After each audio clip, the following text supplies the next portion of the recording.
제가 신학교를 졸업하던 해에 서울에 있는 사랑의 교회로 이제 제가 부임을 해서 청소년 사역을 시작했는데, 그 이전에는 그 신학교 다니던 동안에 그 대구 서문교회에서 이제 초등학교 아이들을 가르치는 일을 했습니다.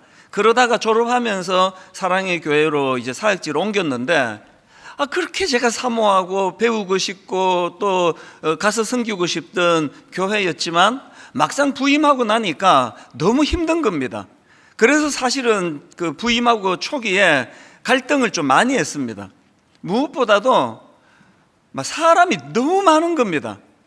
그 사랑의 교회에 막 이 적응이 잘 안 되고요.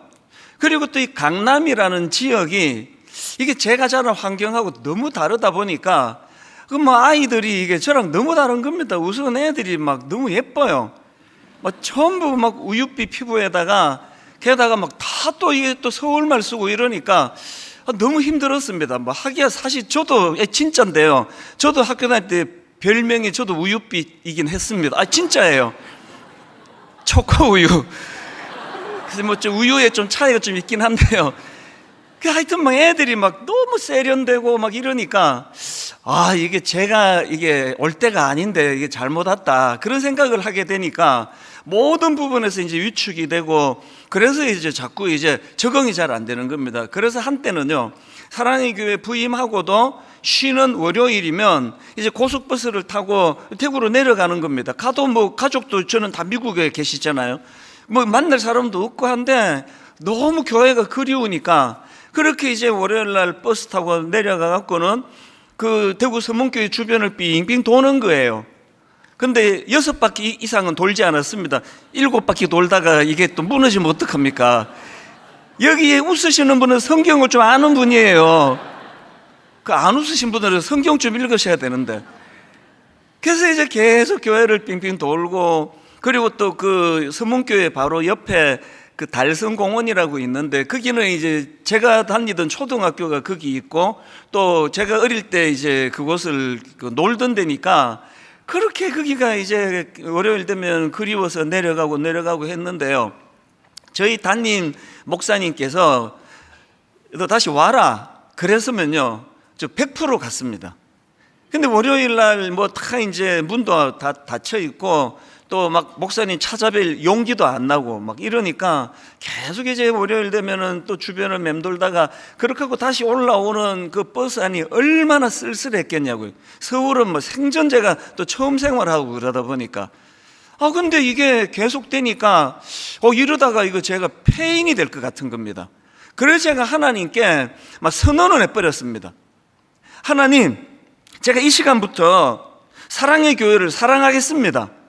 제가 이 시간부터 옥하는 목사님을 저의 담임 목사님으로 그렇게 제가 섬기겠습니다. 그리고 무엇보다도 제가 지도하고 있는 우리 고3 아이들, 아버지 저 아이들 내가 진짜 사랑하겠습니다. 그래서 그때부터 제가 2가지 기도 아이들을 위해서 드렸다고 그 말씀을 전에 한번 드렸는데요. 첫째가 뭐냐, 저 아이들을 진짜 사랑하게 해달라고 그랬습니다. 기왕에 제가 고3 부서를 맡았는데 뭐 덜 사랑한다고 뭐 부서를 옮길 것도 아니지 않습니까? 기왕에 하나님 저 아이들을 진짜 사랑하게 해달라고. 그리고 2번째 기도가 그 아이들을 사랑한다면 잘 표현할 수 있게 해달라고. 그게 막 얼마나 간절하게 기도를 드렸는데요. 그리고 기적이 일어난 겁니다. 진짜 교회가 사랑스러워지고요. 막 그 아이들이 너무 막 예쁜 겁니다. 그래서 그때부터 이제 자취할 때니까, 결혼하기 전이니까 주보에 그 핸드폰이 없을 때잖아요. 주보에 우리 집 전화번호를 해놓고 막 24시간 연락해라, 괜찮다 막 이러면서 아이들을 제가 사랑하기 시작했는데요. 그때 제 인생에서 너무나 중요한 단어를 깨달은 거 있습니다. 사랑은 감정이 아니더라고요. 사랑은 의지적인 결단으로 이루어지는 거더라고요. 세상이 우리를 속여요. 사랑이 감정이라는 거예요. 나 저 사람 싫어. 안 좋아해. 부부 간에, 자녀, 또 우리 또 자녀들 간에, 동기 간에, 교회 성도님 간에, 교회 순장님에게, 또 순원에게 사랑은요, 그렇게 감정이 물이 위에서 아래로 흐르듯이 나한테 잘해주니까 나 저 사람 좋은 거지. 저 사람은 나한테 안 맞아. 그게 세상이 우리를 속이는 거라니까요. 사랑은요, 의지적인 결단이더라고요. 제가 사랑하기로 결단하고 기도하니까 그게 이루어지는 겁니다. 이게 어떻게 가능한지 아십니까? 고린도전서 13장을 사랑장이라 그러잖아요. 사랑은 오래 참고 이렇게 시작되는 주옥 같은 사랑에 대한 서술이 나오는데요. 여러분, 고린도전서 13장을 기록하기 바로 전에 하나님이 전제로 한 구절을 거기다 주시는데요. 12장 마지막 구절입니다. 고린도전서 12장 31절인데요. 너희는 더욱 큰 은사를 사모하라. 내가 또한 가장 좋은 길을 너희에게 보이리라. 그리고 나오는 게 사랑에 대한 내용이 무슨 뜻입니까? 사랑은 은사라는 거예요. 은사 아시죠? 이게 스피리추얼 기프트예요. 선물입니다. 다시 말씀드립니다. 사랑은 감정 아닙니다. 물이 위에서 아래로 흐르듯이 내 마음이 가는 대로 내버려 두는 게 사랑이 아니고요. 사랑은 의지적으로 결단하는 거예요. 그리고 구하는 겁니다. 내가 구하니까 그 사랑이 오더라고요. 아이들이 사랑스러운 거예요. 저한테 무슨 소리를 하든지 무슨 뒤에서 뒷담화를 하든지 이쁜데 어떡합니까? 귀여워버리니까요. 이런 의미에서 저는 하나님 앞에서 우리가 구해야 돼요. 너희는 더욱 큰 은사를 사모해라. 사모하면 주신다는 거거든요. 그리고 나오는 게 사랑장이라는 겁니다. 그래서 저는 이걸 깨달았기 때문에 하나님께 저에게 사랑을 달라고 기도합니다. 하나님, 저는 사랑이 부족합니다. 하나님, 제가 목사인데도 제가 사랑이 부족합니다. 사랑이 부족한 사람이 설교를 하면 고린도전서 13장 맨 앞에 나오잖아요. 그 울리는 꽹가리 같다고요. 사랑 없이 행하는 모든 행동들, 사랑 없이 행하는 어떤 말도 그 소음만 유발하는 그 꽹가리 같은 거라고. 오늘 제가 꽹가리 같은 그런 소음을 난무하는 설교를 하지 않기 위해서는 어떻게 해야 됩니까? 사랑을 구해야 되니까요. 하나님, 저에게 사랑을 주시기 원합니다. 요즘에는 사랑과 관련해서 조금 더 구체적으로 기도하는데요. 그게 바로 방금 읽었던 오늘 본문입니다. 가장 저는 중요하게 요즘에 생각하는 게, 13장 5절을 다시 보십시오. 사랑을 이렇게 하나님 정의하세요. 무례히 행하지 아니하며 자기의 유익을 구하지 아니하며. 언제 한 항목 한 항목 제가 다 이제 설명을 드리면서 설교할 날이 올 거라고 저는 생각하는데, 그 중에 오늘은 딱 하나예요. 딱 하나. 사랑은 자기의 유익을 구하지 않는 것이다. 오늘 이거에 대해서 한번 이제 살펴보기를 원하는데요. 비슷한 말씀을 하나님이 여러 군데서 반복하세요. 그 대표적인 게 고린도전서 10장 23절입니다. 모든 것이 가하나 모든 것이 유익한 것은 아니요, 모든 것이 가하나 모든 것이 덕을 세우는 것은 아니니. 그 다음 보세요. 누구든지 자기의 유익을 구하지 말고 남의 유익을 구하라. 또 빌립보서 2장 4절. 각각 자기 일을 돌볼 뿐더러 또한 각각 다른 사람들의 일을 돌보아 나의 기쁨을 충만하게 하라. 자기 일을 돌보는 거, 자기를 사랑한 걸 뭐라 그러지 않아요. 하나님께서는 네 사랑하는 거 그거 당연한 거 아니냐, 괜찮다. 그런데 그거를 고의도록 해놓고 너한테만 집중하면 그게 반드시 문제가 된다. 흘려보내라. 이게 그거예요. 자기 일을 돌볼 뿐 아니라 각각 다른 사람들의 일도 돌보아라는 거거든요. 제가 한 2주 전인가 그 아담과 하와의 타락 과정의 그 상황을 분석해 드린 적이 있지 않습니까? 아담과 하와가 그 선악과, 먹지 말라고 한 선악과가 너무 먹음직스러워서 막 독보적이어서 그 따먹은 거 아니라 그랬잖아요. 6절을 다시 한번 보세요. 창세기 3장 6절. 여자가 그 나무를 본즉 먹음직도 하고 보암직도 하고 지혜롭게 할 만큼 탐스럽기도 한 나무인지라. 이게 막 그 나무가 독보적으로 먹음직스럽고 보암직해서 먹은 게 아니라고 그랬잖아요. 왜? 모든 나무가 다 그랬다고. 창세기 2장 9절이 그거 아닙니까? 주 하나님은 보기에 아름답고 먹기에 좋은 열매를 맺는 온갖 나무를 땅에서 자라게 하시고, 그래서 여러분, 아담과 하와가요, 그 선악과에 집중하지 않더라도 그냥 부족함이 없는 거예요. 모든 나무가 다 매력적이에요. 모든 나무의 열매가 다 너무나 먹음직스럽고 보암직스러운 거예요. 그래서 제가 그때 분석해 드렸지 않습니까? 아담과 하와는요, 환경이 나빠서 타락한 게 아니고 또 상황 때문에 타락한 게 아니고요, 그는 감사하지 못해서, 만족하지 못해서, 그래서 타락했다. 그런 말씀을 제가 드렸는데, 신학자 라인 홀든 리버는 또 이걸 또 다른 각도로 설명하는 글을 제가 읽었습니다. 이렇게 이야기했습니다. 첫 인간, 그 아담과 하와죠. 첫 인간이 저지른 범죄의 핵심은 교만이고, 그 다음이 중요합니다. 그 본질은 자기중심성이다. 아담과 하와가 왜 무너졌냐? 유난히 먹음직스러운 걸 못 먹게 해서 참다 먹은 게 아니고요, 자기중심성. 여러분 아시죠? 자기중심성의 가장 강력한 특징은 자기 만족을 빼앗아 버리는 거예요. 지나친 자기중심성은, 그런 인생은 만족함이 없습니다. 여러분, 그 부부간에 어떤 문제가 자꾸 생기잖아요. 그 원인 제공을 그 상대방이 했을 거예요. 그러나 더 근원적으로는 어떤 경우에도 만족함이 채워지지 않는 자기중심성 때문은 아닌지 돌아보셔야 돼요. 다락방을 하시고요, 교회에서 소그룹 말입니다, 또 분당 우리 교회나 여러분이 출석하시는 교회에서 만족함이 없다면 그 교회가 갖고 있는 어떤 약점 때문일 거예요. 그러나 여러분, 더 근원적으로 이게 지나친 자기중심성에서 나오는 건 아닌가 돌아보셔야 됩니다. 왜? 지나친 자기중심성은 만족함을 빼앗아가 버리기 때문입니다. 사실 제가 두려운 건요, 사탄이 아담과 하와를 공격할 때 쓰던 그 무기를 가지고 오늘 저를 공격해요. 여러분을 공격합니다. 무슨 말인지 제가 성경을 한번 인용해 보겠습니다. 디모데후서 3장 1절 2절입니다. 너는 이것을 알라. 말세에 고통하는 때가 이르러. 그리고 나오는 첫 관문이 이겁니다. 뭐 때문에 고통하느냐? 사람들이 자기를 사랑하며 돈을 사랑하며, 그리고 쭉 이제 열거가 되다가 마지막 마무리가 4절에서 이렇게 됩니다. 뭐 때문에 고통하느냐?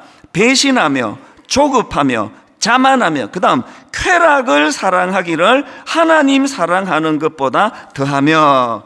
여러분, 아까 아담과 하와가 그 실족해서 넘어져 버린 게, 그게 그 본질이 자기중심성 때문이라고. 그래서 자기중심성은 만족할 줄 모르는 특징을 가지고 있다면 오늘 사단이 공격하는 무기는 똑같습니다.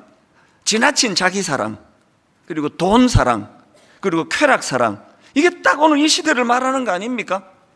어떤 것으로도 채워지지 않기 때문에 쾌락을 더 추구하고, 쾌락을 더 추구하고, 쾌락을 더 추구하고, 그러다가 이제 약물에 손을 대고 마약에 손을 대고, 그러면서도 쾌락을 끊임없이 추구해 주는 거 아닙니까? 그래서 여러분, 오늘 고린도전서 13장 5절 본문에서 하나님이 사랑은 자기의 유익을 구하지 아니하며라고 주신 건요, 이 사단의 공격에 대한 방어 무기예요. 아니, 내가 지금 만족해버리는데, 난 내 아내로, 난 내 남편으로 만족해버리는데 사탄이 뭘로 공격하겠냐고요. 아무리 이쁜 여자를 들이대면 난 내 아내로 만족하는데, 아무리 엄청난 쾌락을 갖고, 혹은 엄청난 요거 사기 한 번만 치면 네가 몇백억을 받는다 그러는데, 난 지금 내 월급으로 나 만족하는데, 사단이 뭘로 공격하겠냐고요. 혹시 여러분 지금 이 세상에 우리가 놀아나고 있는 거 아닙니까? 자기 만족이 없는 거, 지나친 자기 사랑, 왜 꼭 그 먹지 말라는 선악과에만 계속 관심이 가느냐고요. 수많은 다른 것들 다 먹음직하고 보암직스러운데. 그래서 자기의 유익을 구하지 아니하는 건요, 하나님이 우리가 너무 행복할까 봐 괴롭히는 말씀이 아니에요. 이게 진짜 행복하게 만드는 거거든요. 며칠 전입니다. 제 아내가 이제 저녁 준비하려고 그랬겠죠. 이제 마트에 가가지고 이제 시장을 보러 갔는데, 거기서 우리 교회 성도, 지금은 아니고요, 그 29교회로 가신 우리 교회 출신 성도님을 거기서 만난 거예요. 이분이 이제 제 아내를 알아보고 막 얼마나 반갑게 그렇게 다가와서 인사를 하시는데, 사람이 얼마나 많습니까? 그 마트에서 뭐 왔다 갔다 하고 그러는데 거기서 막 우시는 거예요. 이 여성도님이 왜 그렇게 우시는가 했더니, 1만 성도 파송 운동의 이제 일환으로 이제 29교회 중에 한 교회로 가신 겁니다. 뭐 거기 마트에서 이분이 막 우시면서, 나는 1만 성도 파송 운동, 나는 분당우리 남기를 원했다고 그러는데 이제 그 길을 가셨고요. 또 그게 너무 그 교회가 은혜스럽고 좋답니다. 너무 은혜스럽고 좋은데, 근데 막 우리 아내를 붙들고 분당 우리 교회를 못 있겠습니다 그러면서 막 우시는 거예요. 집에 와가지고 그 얘기를 전해주는데 내가 얼마나 마음이 아팠겠냐고요. 근데 이게 좀 이상하잖아요. 강제로 한 거 아닌데, 나는 안 가고 싶었는데 이분이 왜 가셨냐고요. 왜 가셨냐고요. 사랑은 자기의 유익을 구하지 아니하며 29교회를 살리기 위해서 가신 거 아닙니까? 그래서 지금 29교회 모든 교회가 다 자립을 했거든요.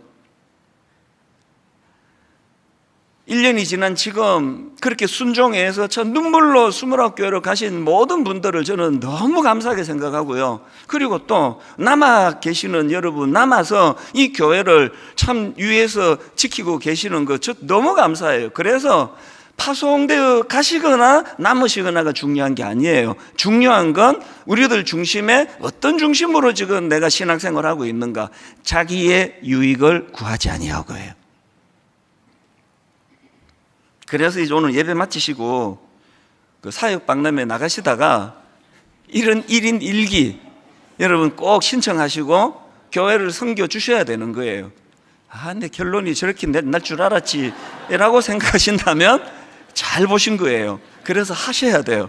그래서 이 큰 교회가 그 소수 몇 명이 너무나 막 힘들게 하지 않도록 모두가 다 백지장을 맞들면서 그렇게 나가야 되는 겁니다. 그래서 저는 오늘 이런 의미에서 자기의 유익을 구하지 아니하며, 이 말씀을 주신 하나님 말씀을 우리가 묵상하면서요, 이제 좀 더 구체적으로 살펴보기 원합니다. 왜 자기의 유익을 구하지 않는 게 그게 우리에게 복이냐는 거예요. 그게 왜 우리에게 유익하냐는 겁니다. 두 가지로 정리해 드릴게요. 첫째로요, 여러분 왜 우리가 자기 유익만이 아니라 타인의 유익도 살펴되는가 하면, 바로 그게 그 타인을 위한 선한 영향력과 섬김의 길이기 때문에 그렇습니다. 한마디로 그게 가치 있는 인생의 길이기 때문에 그렇습니다. 예를 들어 볼까요? 그 대표적인 케이스가 모세 아닙니까? 히브리서 11장 24절을 보십시오.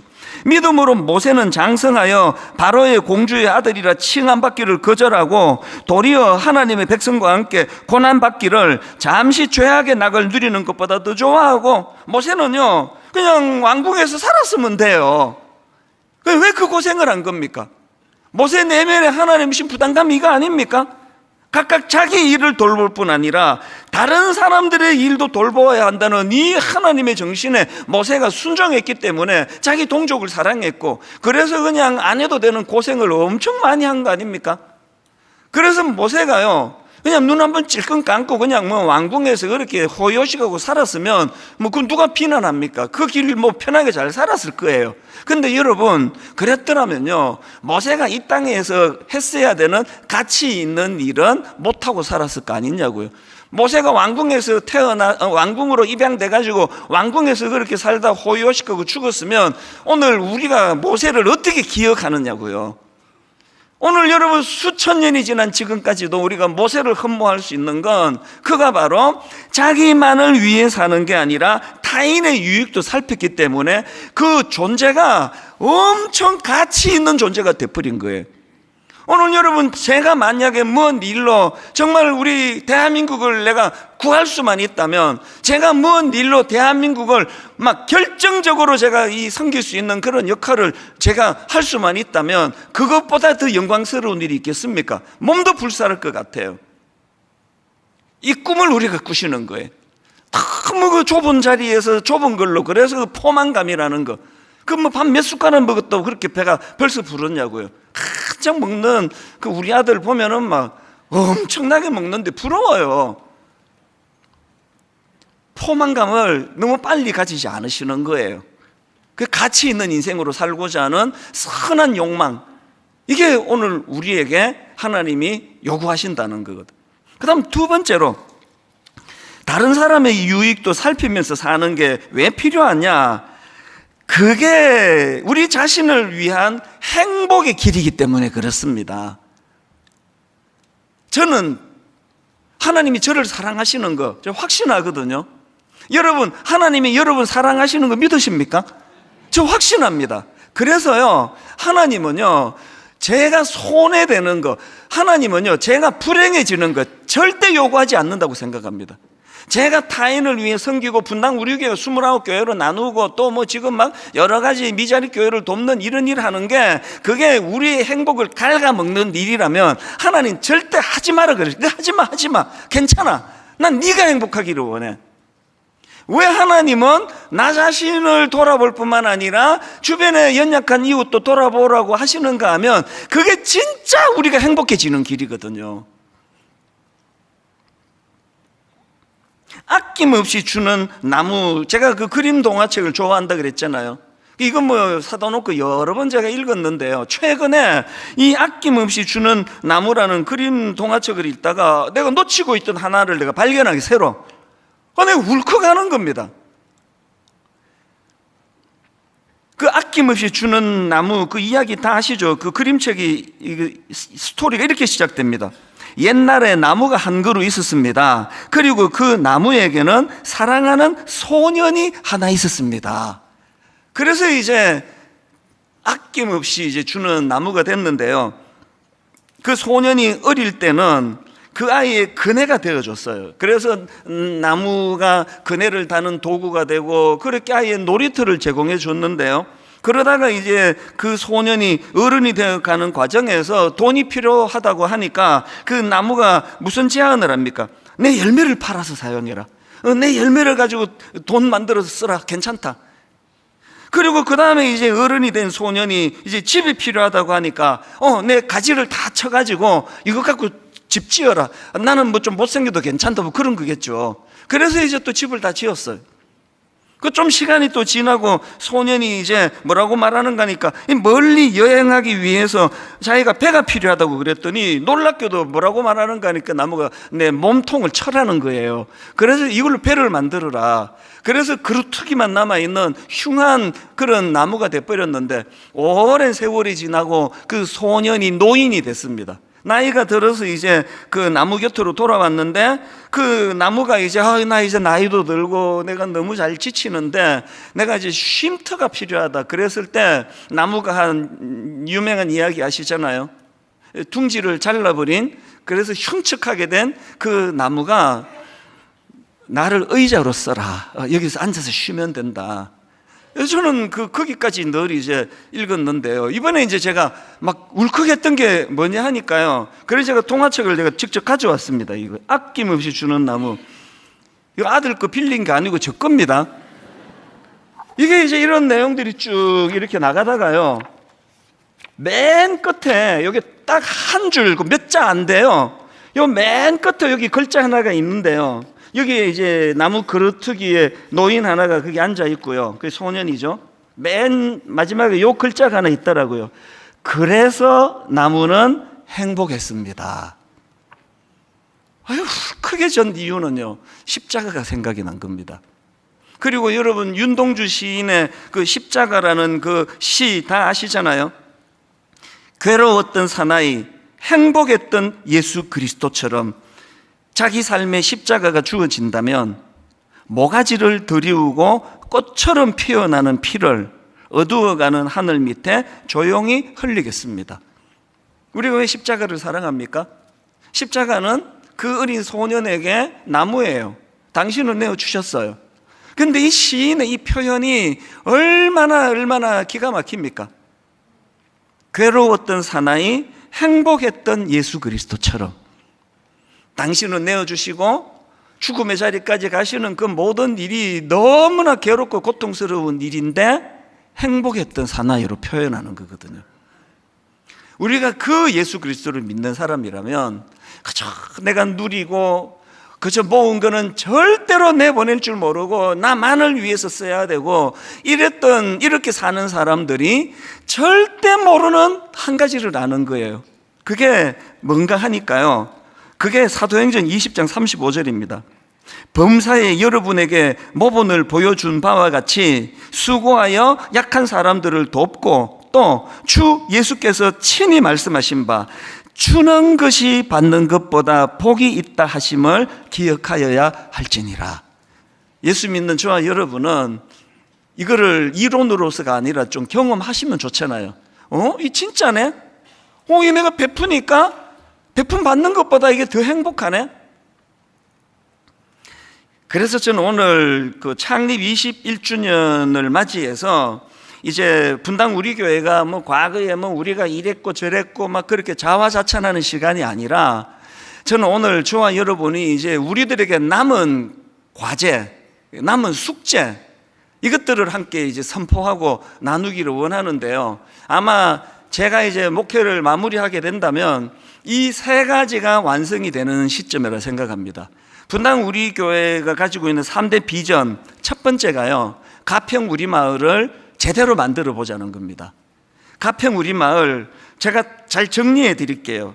쉽게 말하면 제가 이거를 1단계, 2단계로 제가 구분해서 정리를 해봤습니다. 이거는 시간의 관계가 아니고요, 분리를 잘하기 위해서 1단계로 아주 원색적으로 그 가평 우리 마을이 뭐 하는 데예요? 이렇게 물으신다면 제가 쉽게 이렇게 말씀드리고 싶어요. 거기는요, 지친 이들의 쉼터입니다.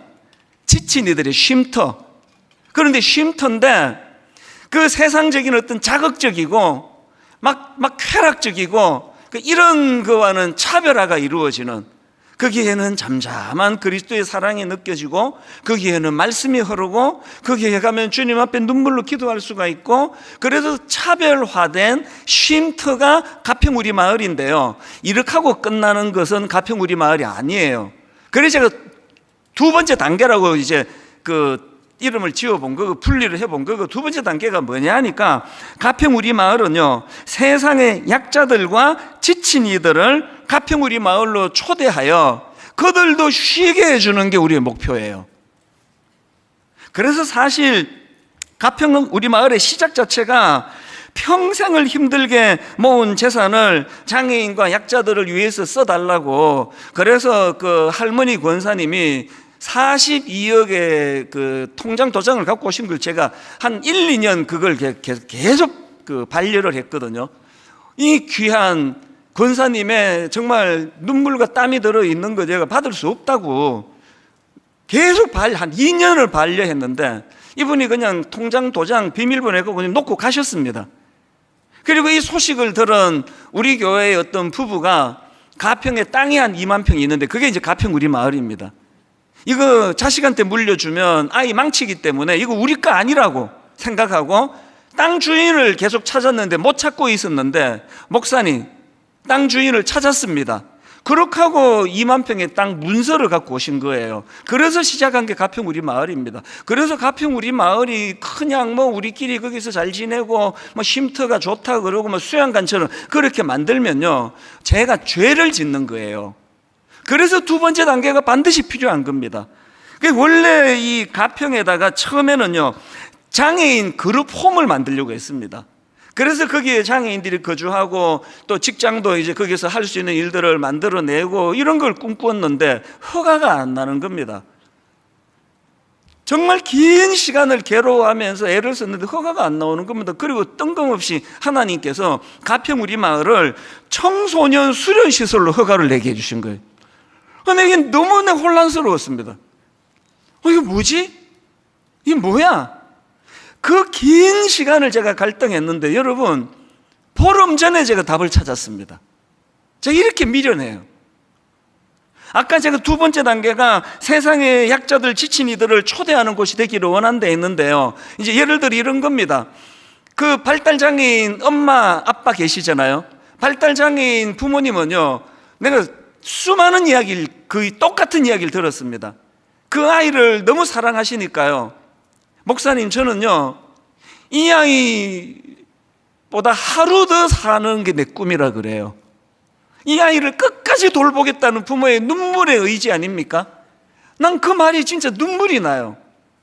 이 돌봐야 되는 이 아이 하루 더 살고 아이보다 하루 더 살고 죽기를 원한다는 건 당신의 삶이 없다는 거잖아요. 그래서요, 가평 우리 마을에 지금 저희가 시설을 갖추어 놓고요, 발달장애인 엄마 아빠 초대하기를 원합니다. 그래서 그 장애인 아이를 우리가 1박 2일 동안 돌봐드릴 테니까 이곳에서 잘 쉬시라고. 그래서 전문가들 데려다가 강의도 듣게 하고, 뭐 막 비싸고 뭐 고급진 건 아니지만 그래도 참 소박한 음식에서 대접해드리고 위로해드리고 그걸 꿈꿨는데요, 하나님께서 제 마음에 자꾸 소원을 주시는 거예요. 엄마 아빠만 힘든 게 아니라는 겁니다. 태어나 보니까 우리 형이 발달장애인이에요. 우리 누나가 발달장애인이에요. 내 동생이 발달장애인. 그러면요, 그 형제들은요 다 희생이에요. 어릴 때부터 이 아이는 그 부모 사랑을 다 뺏기는 거예요. 그 어린아이 생각에. 하나님이 왜 청소년 수련시설로 허가를 나게 하셨을까? 두 번째 단계에서 그 엄마 아빠도 물론 초대할 거예요. 그러나 저는 꿈꾸어요. 여기 지금 발달장애인을 형으로 둔, 누나로 둔, 동생으로 둔 그 사람, 그 청년들을 가평으로 초대하기를 원해요. 그들에게 잘 대접하고, 그리고 상한 마음을 치료해 주기를 원하고, 그 일이 얼마나 네가 가치 있는 일인지 아느냐, 이걸 가르쳐 주고. 그래서 하나님이 이런 꿈을 우리에게 주신 거거든요. 그리고 또 하나 있습니다. 여러분, 그 보호종료 아동이라는 그 이야기 들어보셨죠? 보호종료 아동이 뭐냐면은 그 보호자가 없는 무슨 사연이 있어가지고 이제 부모님으로부터 양육을 받지 못하는 이 아이들을 이제 뭐 보육원 같은 이런 아동 양육 시설에서 돌보는 일을 하는데요. 문제가 뭐냐? 만 18세가 되면 나가야 돼요. 그 지자체마다 좀 다르다 그러는데요, 한 500만 원 손에 쥐어주고 나가야 돼요. 그 500만 원 들고 뭘 하겠냐고요. 최근에 하나님이 제 마음에 강력한 소원을 주시는 겁니다. 뭐 이게 뭐 법적으로 가능한지 안 한지 모르겠지만요, 500만 원 달랑 들고 내가 나가서 뭘 해야 되나. 그 망년자실 낙심해 있는 우리 청년들을 가평으로 초대해서 1박 2일 동안 잘 대접하고 격려하고, 그리고 우리 교회에 전문가들 많으시잖아요. 그 어른들 불러가지고 그 직업에 대한 이런 교육도 좀 시키고, 마음에 상처가 많으면 힐링도 좀 일어나도록 하고, 이걸 가평 우리 마을에서 하기를 원한다는 겁니다. 두 가지 부탁을 드리고 싶은데요, 여러분 이거 완성된 거 아닙니다. 여러분이 만들어 주세요.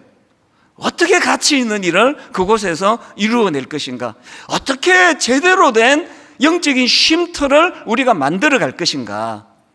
또 하나, 다음 주일날 창립 21주년 기념 감사헌금, 특별헌금을 드리려고 하는데요, 아니 오늘이 창립 주일인데 왜 다음 주일 합니까? 충분히 이런 꿈을 나눈 다음에 하고 싶어서 그렇습니다. 지금까지도 너무너무 많은 분들이 이 일에 동참해 오셨는데요, 이제 초읽기예요. 곧 허가가 나고, 그래서 가평 우리 마을 투어 프로그램을 지금 준비 중이고요, 9월에 오픈할 것입니다. 쉼터가 일어나서 지친 이들이 그곳에서 영육간에 쉬기를 바라고, 수많은 초대해야 되는 분들이 초대되어 거기서 쉼을 누리는 일이 일어나기를 기도해 주시기 바랍니다. 이게 우리의 첫 번째 우리가 꿈꾸고 있는 그 분당 우리 교회의 비전이고요. 두 번째 비전이 드림센터 사회 환원입니다.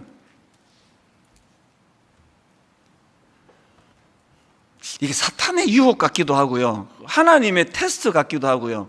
뜬금없이 2년 전에 그 내놓지도 않았는데 그 우리 드림센터 팔 생각이 없거든요. 근데 어느 기업에서 그 의향서를 보내왔습니다. 가평 우리 마을을 1,400억에 사겠다, 팔아라. 그리고 이제 그 중재하는 분을 통해서는 1,500억까지 주겠다는 거예요. 이게 사탄의 유혹인가? 하나님이 테스트해 보시는 건가? 단 한 번도 생각해 본 적이 없습니다. 안 팔아요. 저는 꿈꾸거든요. 1,500억 갖고 흉내도 낼 수 없는, 저는 꿈꾸거든요. 저는 드림센터를 우리가 사회 환원했을 때 하나님께서 그곳에서 대한민국에서 단 한 번도 본 적이 없는 빌딩을 만들기를 원해요. 강도 만난 자들의 이웃이 돼서 섬기는 곳이 되기도 하고, 우리 젊은이들을 섬기는 곳이 되기도 하고, 뭐 모르겠습니다. 제가 옛날에 뭐 여러 가지 이러면 좋겠다 저러면 좋겠다 다 잊어주세요. 뭐 저 같은 게 뭐 만들어 갖고 뭐 하겠냐고요. 여러분이 만드셔야 돼요. 그동안에는 가평 우리 마을에 집중하느라고 이거를 오픈을 못했는데, 이제 가평 우리 마을 거의 다 됐거든요. 이제 이 단계는 우리가 같이 꿈꾸는 겁니다. 여기 전문가들 많이 계시잖아요. 어떻게 했으면 좋겠습니까? 그걸 사회 환원했을 때 진짜 거기서 가치 있는 일, 거기에 진짜 그리스도의 사랑이 드러나는 일, 세상 사람들이 그저 교회는 탐욕적이고 지들 배 채우기에 급급하다는 오해를 하고 있는 이 현실에서 정말 거기에 그리스도의 빛과 그리스도의 영광이 드러나는 드림센터가 되도록 여러분 기도해 주시기를 바랍니다. 그리고 같이 꿈을 꾸자고요. 같이 아이디어를 내고. 마지막 세 번째가 꿈 넘어 꿈 프로젝트입니다. 지금 하고 있지 않습니까? 여러분 그 5교회 지난 수요일마다 선정된 담임 목사님 설교하는 젊은 목사님들의 그 설교와 눈물을 다 보셨잖아요. 용기가 난다고. 이제 한번 내가 교회 부흥을 위하여 한번 애써보겠다고. 한 교회당 4억 원씩을 지원하는 이 프로젝트가 연말까지 11교회로 완성이 될 거고요. 이제 그 다음 해부터는 지방으로 내려갈 겁니다. 경상도 지역에, 충청도 지역에, 전라도 지역에, 강원도 지역에, 제주도에, 수도권에 순차적으로 한 단계 한 단계 우리가 그런 작은 교회들을 섬겨 나간다고 하면은 이렇게 큰 은혜를 누린 우리가 하나님께 그거를 보답하는 길이라고 저는 생각하거든요. 이 세 가지 비전을 뭐 하나보다 이러시면 안 되고요. 이게 여러분의 꿈이 되고 여러분의 비전이 되기를 간절히 바랍니다. 결론을 이렇게 맺기 원합니다. 제가 청소년 사회 갈 때들에게 막 거의 막 자주 외치게 했던 거 따라해라. 돈 벌어 남주자.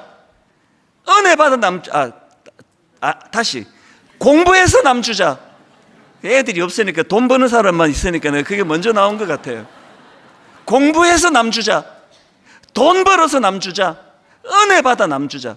한국 교회가 은혜 받아가지고 뭐 1000만인이 어쩌니 숫자만 자랑하고 있었지 언제 그걸 흘려보낸 적이 있냐고요. 라고 말하면 안 되고 많이 흘려보냈지만 그걸로도 부족하다고 세상은 말하잖아요. 한번 따라해 보시고 결론을 맺을게요. 이건 해당은 안 되긴 한데 그래도 자 해보세요. 공부해서 남주자. 돈 벌어서 남주자. 은혜 받아서 남주자. 이게 사랑이래요. 하나님은 이게 사랑이랍니다.